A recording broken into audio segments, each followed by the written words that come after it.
एहसास को शेरो सुखन तक ले चलो, या गजल को मुफलिसों की अंजुमन तक ले चलो। मुझको नज़्मो ज़ब्त की तालीम देना बाद में, पहले अपनी रहबरी को आचरण।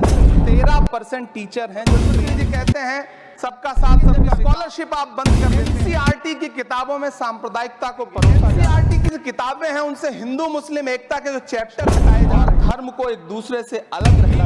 राम जी अंबेडकर, मोहनदास करमचंद गांधी, मोहम्मद इकबाल और भारत के संविधान पर आधारित शोध पत्रों को हटाया। जिस तरह की गुंडागर्दी है, अभी एक माननीय सदस्य ने बोलते हुए जेएनयू का जिस तरह से शिक्षण संस्थानों को बदनाम करने को साफ मत करिए, उन्हें गंदा मत होने दीजिए। नदियां अपने आप शांति फैलाना बंद कर दीजिए, शांति अपने आप स्थापित हो जाएगी।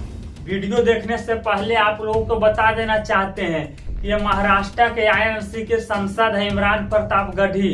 इन्हें शिक्षा व्यवस्था पर मौका मिला बोलने के लिए, तो इन्होंने तो सदन को हिलाकर रख दिए हैं, सरकार को हिलाकर रख दिए हैं। सरकार से सवाल किए हैं कि आप बच्चों के स्कॉलरशिप को छीन लिए हैं, आप हिंदू मुस्लिम का चैप्टर एनसीईआरटी किताबों से हटा दिए हैं, आप सांप्रदायिकता का चैप्टर एनसीईआरटी किताबों से हटा दिए हैं, और तो और अम्बेडकरवादी जो चैप्टर था वो भी एनसीईआरटी के किताबों से हटा दिए हैं। और तो और मोदी जी को यहाँ तक कह दिए हैं कि नदियों को साफ नहीं कीजिए, केवल नदियों को गंदा नहीं कीजिए। और बाकी वीडियो में देखिए आप लोग इमरान प्रताप गढ़ी किस तरह सरकार पर बरसे हैं, और विपक्ष के सारे नेता इमरान प्रताप गढ़ी को मुंह देखते ही रह गए। श्री इमरान प्रताप गढ़ी, 6 मिनट आपके पास। माइक। धन्यवाद सभापति महोदय। भूख के एहसास को शेरो सुखन तक ले चलो, या गजल को मुफलिसों की अंजुमन तक ले चलो। मुझको नज़्मो ज़ब्त की तालीम देना बाद में, पहले अपनी रहबरी को आचरण तक ले चलो। सभापति महोदय, मैं न्यू एजुकेशन पॉलिसी पे बात करने के लिए खड़ा हुआ हूं। माननीय मंत्री जी यहां मौजूद हैं। न्यू एजुकेशन पॉलिसी कहती है कि हमारा जोर टीचर्स ट्रेनिंग पर होना चाहिए, लेकिन जो नेशनल सैंपल सर्वे ऑफिस का आंकड़ा है वो कहता है कि इस देश में सिर्फ 13% टीचर हैं जो ट्रेंड हैं। तो मैं माननीय मंत्री जी से जानना चाहता हूं कि क्या जो 87% टीचर्स हैं जिन्हें ट्रेनिंग देने की अभी जरूरत है, उनको ट्रेनिंग देने के लिए हमारे पास क्या रोड मैप रहेगा, और क्या हमारे पास इतने बड़े पैमाने पर कॉलेजेस हैं, रिसोर्सेज हैं जिनसे उन्हें ट्रेन किया जा सके। हमारी न्यू एजुकेशन पॉलिसी कहती है कि टेक्नोलॉजी पे जोर दिया जाए, और टेक्नोलॉजी के सहारे पढ़ाई को हमने कोविड के दौरान देखा भी है कि किस तरह से बच्चों को टेक्नोलॉजी के सहारे पढ़ाया गया। लेकिन मैं माननीय मंत्री जी से पूछना चाहता हूं कि जब इस देश में 80 करोड़ लोग 5 किलो राशन पे गुजारा कर रहे हों, तो क्या उन परिवारों तक इंटरनेट, कंप्यूटर, लैपटॉप जैसी सुविधाएं पहुंचाने के लिए कोई रोड मैप है ताकि उनके बच्चों को शिक्षित किया जा सके?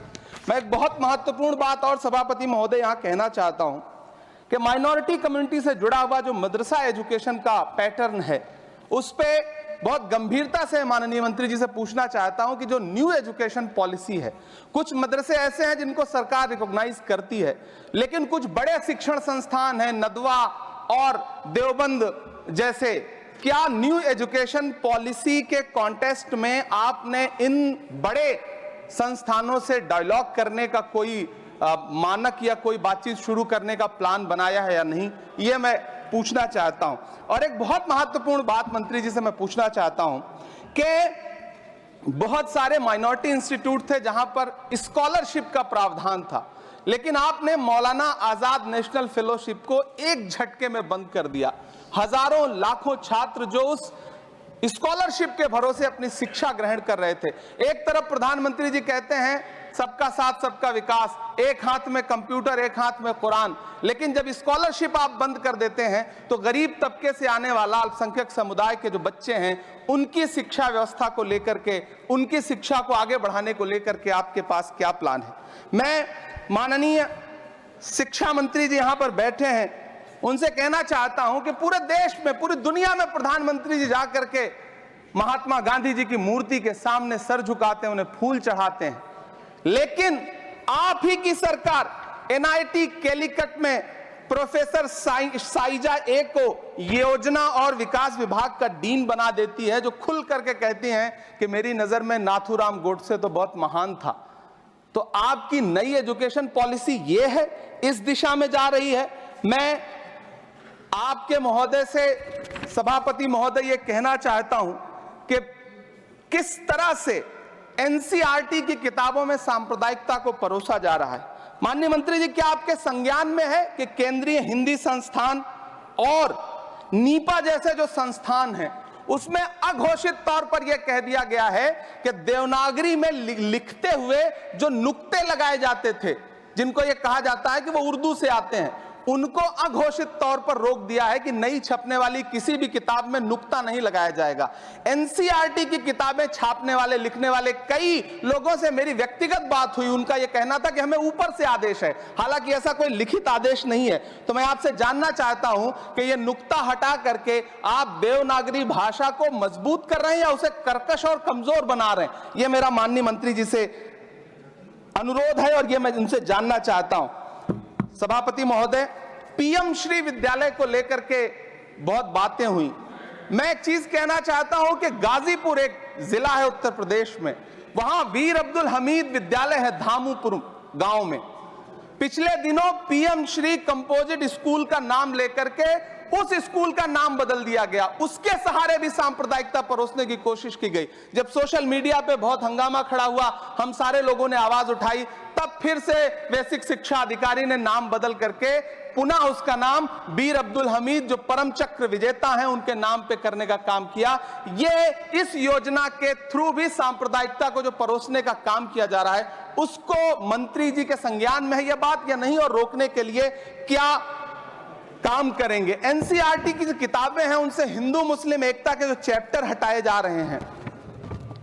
महोदय, एनसीईआरटी की किताबें बच्चों का ज़हन तैयार करती हैं। आप बेसिक तौर पे एक नया इतिहास पढ़ाने के चक्कर में बच्चों को, छोटे बच्चों को जो गुमराह करके उनको एक झूठा इतिहास पढ़ाने का प्रयास कर रहे हैं, आगे चल के दुनिया में वो बच्चे कहां सस्टेन करेंगे? तो मैं माननीय मंत्री जी से कहना चाहता हूं कि शिक्षा और धर्म को एक दूसरे से अलग रहना चाहिए। मैं आज इस विषय पे बात करते हुए एक बहुत महत्वपूर्ण बात और कहना चाहता हूं कि दिल्ली विश्वविद्यालय में पाठ्यक्रम में जो बदलाव किए गए हैं, जिसमें राजनीति विज्ञान के पाठ्यक्रम से भीमराव रामजी अंबेडकर, मोहनदास करमचंद गांधी, मोहम्मद इकबाल और भारत के संविधान पर आधारित शोध पत्रों को हटाया गया है। दलित लेखक बामा और सुकीरथ राणा को अंग्रेजी पाठ्यक्रम से हटाया गया है। क्या ये चीजें माननीय मंत्री जी के संज्ञान में है? समय बहुत कम है। मैं इस नई एजुकेशन पॉलिसी पर आदरणीय मंत्री जी से और सरकार से इतना कहना चाहता हूं कि आप बदलाव के नाम पर ये जो नई चीजें लेकर के आ रहे हैं, कैंपस में जिस तरह की गुंडागर्दी, अभी एक माननीय सदस्य ने बोलते हुए जेएनयू का जिस तरह से जिक्र किया कि जेएनयू में इस तरह के नारे लगे, कुछ नकाबपोश लोग आते हैं, नारे लगाते हैं, चले जाते हैं, पुलिस सालों साल गुजरने के बाद उन नकाबपोश लोगों को ढूंढ नहीं पाती है। इतने प्रतिष्ठित शिक्षण संस्थानों को बदनाम करने के लिए जो तरीका सरकार इस्तेमाल कर रही है वो बहुत शर्मनाक है। पिछले दिनों एक महिला भी नकाबपोश, जिसने छात्रावास में लाठी बरसाई थी, डंडे चलाए थे, वो आज तक उसकी पहचान नहीं की जा सकी, दिल्ली पुलिस उसे ढूंढ नहीं सकी। जामिया की लाइब्रेरी में जिस तरह से लाठियां बरसाई गई थी, उनके जख्मों के निशान आज तक नहीं सूखे हैं। अलीगढ़ मुस्लिम विश्वविद्यालय को लेकर के वहां के सांसद जिस तरह की भाषा का इस्तेमाल करते हैं, वो बहुत शर्मनाक है। माननीय मंत्री जी और सरकार से मैं आपके माध्यम से पूछना चाहता हूं और यह कहना चाहता हूं, आप बदलाव के नाम पर जो नई चीज लाने की कोशिश कर रहे हैं, महोदय, नदियों को साफ मत करिए, उन्हें गंदा मत होने दीजिए, नदियां अपने आप साफ हो जाएंगी। सभापति महोदय, मैं तो कहना चाहता हूं कि जंगल मत उगाइए, बस पेड़ों को काटना बंद कर दीजिए, जंगल अपने आप उग जाएंगे। मैं तो सरकार से कहना चाहता हूं कि शांति स्थापित करने के लिए भाषण मत दीजिए, अशांति फैलाना बंद कर दीजिए, शांति अपने आप स्थापित हो जाएगी। मैं तो कहना चाहता हूं कि प्रेम फैलाने पर लंबे लंबे लेख मत लिखिए, बस नफरत करना बंद कर दीजिए, प्रेम अपने आप फैल जाएगा। ये जो नई एजुकेशन पॉलिसी है, इसमें जिस तरह से गरीब तबके के लोगों को, हाशिए पर मौजूद लोगों को शिक्षा से दूर करने का प्रयास किया जा रहा है,